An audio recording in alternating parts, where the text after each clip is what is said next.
13-year-old holding the gun in his hand, or the pill bottle, or standing on the edge of a chair with a rope around his neck. I called out to them and said, things will indeed get easier. They will get better. And societal attitudes will change, and you will find your life so very much better.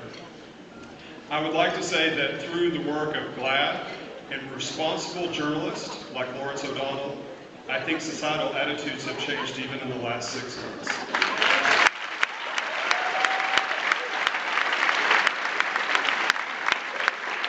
I want to congratulate Lawrence and thank him for showing the LGBT community in a fair and responsible light, and congratulate him on his promotion to his new time slot.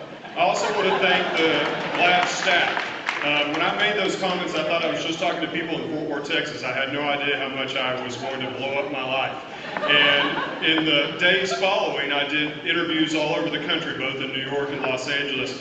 And I had with me the GLAAD staff who was staffing me and supporting me throughout. And I particularly want to call out Justin Ward, who works in New York for GLAAD.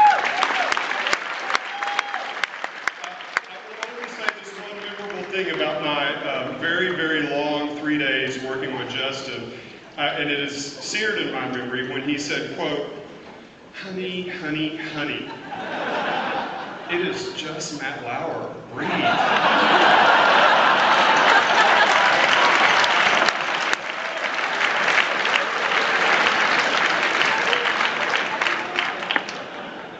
And again, I want to thank Lawrence for also giving me the opportunity in our interview to see at the end of that very long week, my husband, who I hadn't seen in a week. Even though it was in a split screen with me in Portland and him in Fort Worth, I want to thank Lawrence for showing me a face I sorely missed after a week.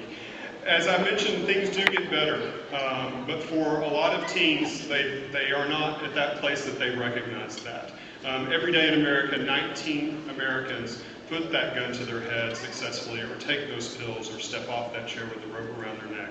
And of those 19, 11 of them are youth. And of those 11, an estimated 4 to 5 are LGBT youth.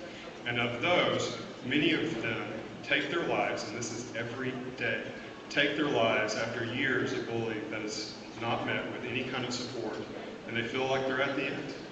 And so, it is not the responsibility of those kids to end bullying in their schools. That is the responsibility of every one of you in this room and every one of us.